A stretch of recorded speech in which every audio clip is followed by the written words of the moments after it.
દીકરો સીધો ના રહેતો હોય તો માં કદાચ બે લાફોય મારે, છેલ્લે એ જ માં ખોરામ લઈ લે કે હા દીકરા બહુ વાગ્યું નહીં ને.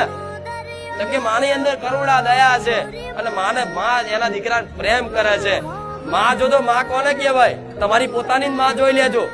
તમે તમારી કોઈ ઘયડી માં ઉંમર લાયક માં હોય ને, ભલે કદાચ એમ તમે નહીં રાખતા હોય અને કદાચ કાઢી મૂકો ને અને કદાચ કોઈ વાતે તમે દુખી થાવ ને તો પહેલી એ માં રોશે, ચિંતા એ માને થશે.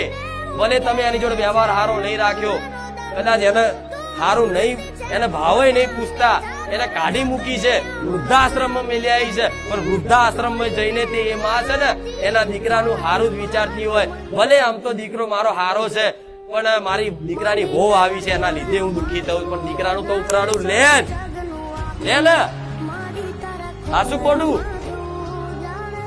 એટલે ભક્તિમાં કોઈ સ્વાર્થ